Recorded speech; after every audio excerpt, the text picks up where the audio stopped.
South India Shopping Mall, The Wedding Mantra, Sarikotta Wedding Collection, South India Shopping Mall.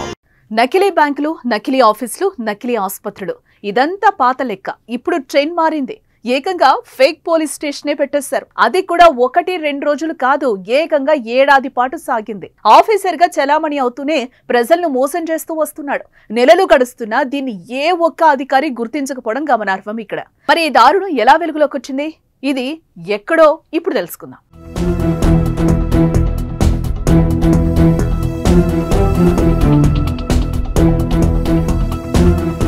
బిహార్లోని Purnia జిల్లా మోహనీ గ్రామంలో రాహుల్ కుమార్ షా అనే వ్యక్తి నకిలీ పోలీస్ స్టేషన్ ఏర్పాటు చేశాడు. అయితే ముందుగా తన కింద ఉద్యోగులను పెట్టుకోవడం కోసం స్థానిక యువతకు మాయమాటలు చెప్పాడు.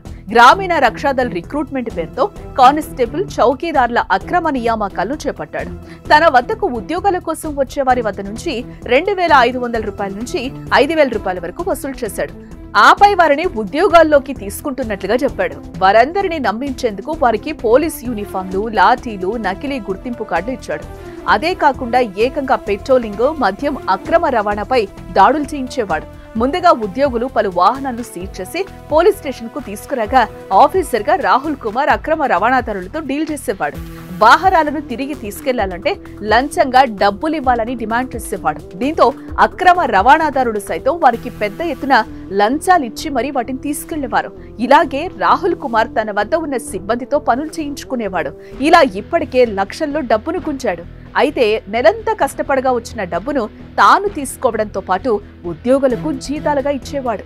ఇవే కాకుండా హెల్మెట్ ధరించని వారు, లైసెన్స్ లేని వారికి భారీగా జరిమానాలు విధించేవారు. అందులో 200 రూపాయలు పెట్రోలింగ్ బృందానికి ఇచ్చి మిగతా డబ్బును తన వద్దే ఉంచుకునేవాడు. కానీ ఆ విషయాన్ని వారికి చెప్పకుండా ప్రభుత్వ ఖజానాలో జమ చేస్తానని నమ్మించేవాడు. అలా దాదాపుగా ఏడాది కాలంగా పోలీస్ స్టేషన్ పెట్టి మరి రాహుల్ కుమార్ ఈ దందాలు సాగించినా ఏ ఒక్కరూ గుర్తుపట్టలేదు.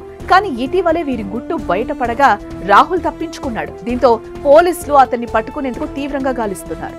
అయితే ఏడాది పాటు రాష్ట్రంలో ఇంత పెద్ద మోసం జరుగుతున్నా పోలీసులకు ఎలాంటి సమాచారం అందకపోవడం వల్ల ప్రభుత్వంపై విమర్శలు వస్తున్నాయి. ఈ సర్కార్ నిరుద్యోగాన్ని ప్రోత్సహిస్తోందని, అందువల్లే యువత మోసగాళ్ల బారిన పడుతున్నారంటూ పలువురు ఆరోపణలు చేస్తున్నారు. ఈ కేసుపై న్యాయపరమైన దర్యాప్తు చేయాలని డిమాండ్లు వినిపిస్తున్నాయి. అలాగే ఇందులో వైట్ కాలర్ అధికారుల ప్రమేయం కూడా ఉండే అవకాశం ఉందని, ఎందుకంటే ఈ ఏడాది గణతంత్ర దినోత్సవ వేడుకల సమయంలో ఈ నకిలీ పోలీసులకు, చౌకీదార్లకు అధికారులు సన్మానించడం గమనార్హం.